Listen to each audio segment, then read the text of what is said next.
Guys कई बार ऐसा होता है कि रास्ते में हमें कोई अजीब सा इंसान दिखता है जिसका अपीयरेंस बहुत ही डरावना होता है। बट क्या हो अगर वैसे ही दिखने वाले इंसान के साथ हमारा दोबारा से सामना हो जो कि शायद इंसान ही ना हो। वेल आज की डरावनी स्टोरी कुछ ऐसी ही है, बट उससे पहले हेलो गाइस, मेरा नाम है Avinash Kumar and welcome to horror stories. तो सीन कुछ ऐसा है कि साल 2018 है, असम में रात के 3 बज रहे हैं और एक गवर्नमेंट एम्प्लॉय अपने बाइक से अपने घर जा रहा है। वेल घर जाते वक्त उसका जो रास्ता है वो 35 किलोमीटर का है और उसके रास्ते में कुछ भी नहीं है, मतलब पूरा सुनसान इलाका है, सिर्फ पेड़ है, उसकी बाइक है और वो है। और समय समय में उसे कुछ इंसान दिख रहे हैं जो अपने जानवरों को चराते हुए घूम रहे हैं। वेल रात में चराना थोड़ा सा स्ट्रेंज है, राइट, क्योंकि ये सब तो दिन में होता है, बट फिर भी वो इन सब चीजों को इग्नोर करता है क्योंकि उसे जल्दी से घर पहुंचना होता है। लेकिन हम ये नहीं भूल सकते हैं कि रात के 3 बज रहे हैं, मतलब लगभग आधी रात हो रही है और अपनी बाइक के सामने चलाते हुए उसे कुछ खास दिख नहीं रहा था। लेकिन तभी अचानक से रोड के किनारे उसे एक औरत दिखती है। जो औरत लगभग 30 साल की थी और वहाँ के लोकल ट्राइबल कपड़े पहने हुए थी। अब सीन कुछ ऐसा था जो आपके रोंगटे खड़े कर देगा। वो बाइक पे चल तो रहा है वो इंसान और अभी तक उसको कोई ऐसा दृश्य भी नहीं दिखा है, लेकिन काफी दूर से उसे एक डॉट दिख रहा है, एक व्हाइट कलर का डॉट। और जैसे जैसे वो बाइक उसके पास जा रही है वो डॉट बड़ा होता जा रहा है। कुछ देर बाद रोहित जो गवर्नमेंट एम्प्लॉय है उसे ये समझ में आ जाता है कि ये कोई डॉट नहीं है, ये एक औरत है जो कि व्हाइट कपड़े पहनकर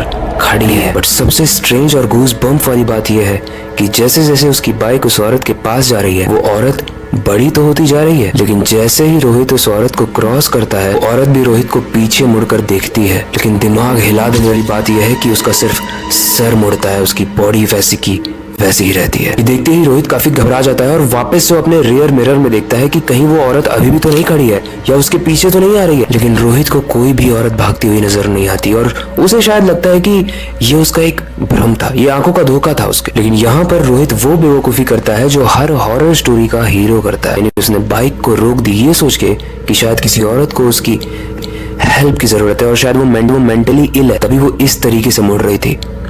सीरियसली पहले उसे नहीं करना चाहिए था क्योंकि ये उसका सबसे बड़ा गलत फैसला होने वाला था। इस जंगल के बीचों बीच रोहित ने अपनी बाइक रोक दी है सिर्फ ये देख के कि उसने एक पागल औरत को देखा है। और जब उसने बाइक रोकी तो आसपास कोई भी नहीं दिख रहा है, अगर दिख रहा है तो सिर्फ एक सुनसान जंगल जहाँ से कीड़ों की आवाज आ रही है जो कि उस दृश्य को और ज्यादा डरावना बना रही है। इस औरत के ना दिखने पे रोहित ये डिसाइड करता है कि अब यहाँ से चले जाना ही भलाई है क्योंकि मुझे जल्दी से घर भी पहुंचना है और घर काफी दूर है, यानी 35 किलोमीटर दूर है, बहुत ज्यादा दूर है। गाइस रोहित अब अपने घर तो पहुंच जाता है लेकिन शायद उसकी बाइक पर वो अकेला नहीं बैठा था, क्योंकि जब अगले दिन वो रात में सोता है तो उसे एक सपना आता है, एक डरावना सपना जिससे उसकी आंख खुलती है। वो घबराहट में हिलना चाहता है, भागना चाहता है, लेकिन वो ऐसा फील करता है कि उसकी बॉडी हिल ही नहीं पा रही है क्योंकि उसने स्लीप पैरालिसिस के बारे में पढ़ा था। तो उसे ऐसा लगता है कि उसकी बॉडी स्लीप पैरालिसिस से जूझ रही है, यानी एक ऐसी सिचुएशन जहां पर आपका आंख तो खुल चुका है लेकिन आपकी बॉडी अभी भी सो रही है। चलिए बहुत कम लोगों के साथ होता है लेकिन रोहित को ऐसा लगता है कि शायद वो यही फेस कर रहा है। लेकिन अगर ये स्लीप पैरालिसिस होता तो रोहित को थोड़ी देर बाद जहां वो लेटा था वहां से एक निकलता हुआ हाथ जो उसके कंधे पर रखता है वो फील नहीं हो रहा होता। एक ठंडा हाथ रोहित को फील होता है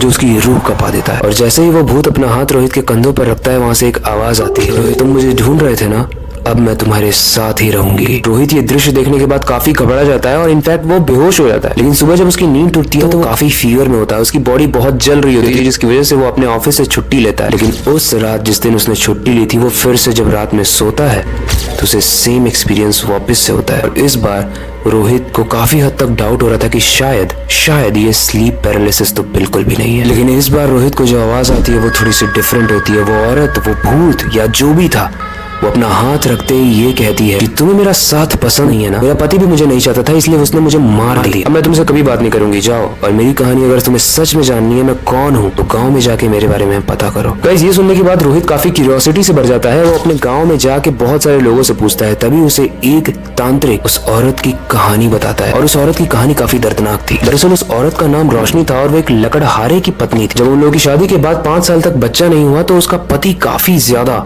दुखी but at the same time गुस्सा भी हो गया। उसके पति काम से आने के बाद बहुत दारू पीता था और गुस्से में आकर वो अपनी पत्नी को बहुत मारता था कि तुम मुझे बच्चा नहीं दे पा रही। और एक दिन ये गुस्सा इतना ज्यादा बढ़ गया कि उस पति ने अपनी पत्नी का गला रस्सी से बांधकर घोंट डाला और उसे मार डाला। उस औरत के मरने को गाँव वालों ने तो सुसाइड कहा, लेकिन हम सब जानते हैं कि रियल स्टोरी क्या थी। उसके पति ने उसको मारा था और शायद इसी वजह से उस औरत की आत्मा आज भी गांव में भटक रही थी और लोगों को तंग कर रही थी। तांत्रिक ने उस लड़की की स्टोरी बताने के बाद ये भी बताया कि वो लड़की जब भी किसी को दिखती है तो वो मंजर बहुत खौफनाक होता है, क्योंकि उसमें से बहुत ही सड़ी सी स्मेल आती है। उसके पैर उल्टे होते हैं और उसका शरीर पूरा का पूरा नीला होता है, जिसे देखते ही कोई भी बहुत ज्यादा घबरा जाए। तो तांत्रिक ये भी कहता है कि मैं तो ये जान के शौक हूँ कि उस लड़की ने तुम्हें मारा नहीं, क्योंकि अभी तक उस लड़की ने 7 लोगों की जान ले चुकी थी, जिसमें से 7 के 7 मर्द थे, और वो गला घोटकर मार देती है, बट पता नहीं तुम्हें क्यों नहीं मारा। वैसे हम ये सब जानते हैं कि हर स्टोरी में गोस्ट यानी जो भूत होता है वो एक कैरेक्टर को चुनता है जिससे वो अपनी स्टोरी बताता है, और इस स्टोरी में शायद रोशनी ने रोहित को चुना, क्योंकि तांत्रिक ने ये भी बताया कि जितने भी मर्दों को रोशनी ने मारा था वो कहीं ना कहीं अपनी औरत पे या तो चीट करते थे या तो अपनी औरत पर अत्याचार करते थे। लेकिन रोहित अपनी वाइफ से बहुत ज्यादा प्यार करता था। उसने आज तक कभी भी अपनी औरत के साथ चीट नहीं किया था और कभी भी अपनी औरत पर हाथ नहीं उठाया था, और शायद यही देखकर रोशनी रोहित को अपनी कहानी सुनाने का वो कैरेक्टर चुनती है। वेल गाइस, कहा जाता है कि स्लीप पैरालिसिस एक ऐसी स्टेज होती है जहां पर आपकी बॉडी तो सोती है, आपका ब्रेन आधा उठ जाता है आपकी आंखों के साथ, जिसमें आपको काफी सारे भ्रम महसूस होते हैं। लेकिन आपको क्या लगता है, रोहित ने जो एक्सपीरियंस किया वो स्लीप पैरालिसिस था? सच में रोशनी की प्रेजेंस थी वहां पर, जो उस एनवायरनमेंट को बहुत ही ठंडा और बहुत ही डरावना बना देती। अगर आपको ये स्टोरी कैसी लगी और इससे रिलेटेड कोई भी फीडबैक है आप कमेंट सेक्शन में जरूर बताना, और अगर आप सच में हॉरर फैन हो तो नेक्स्ट एपिसोड की एक्साइटमेंट को दिखाते हुए कमेंट जरूर करना, एपिसोड 12। और अंत में बस यही कहूंगा कि अपनी क्यूरियोसिटी को डाई मत होने देना, नई चीजें सीखते रहना, अपनी बेड के नीचे और खिड़की के बाहर जरूर देख लेना, शायद कोई आपका वेट कर रहा हो। मिलते हैं अगली वीडियो में।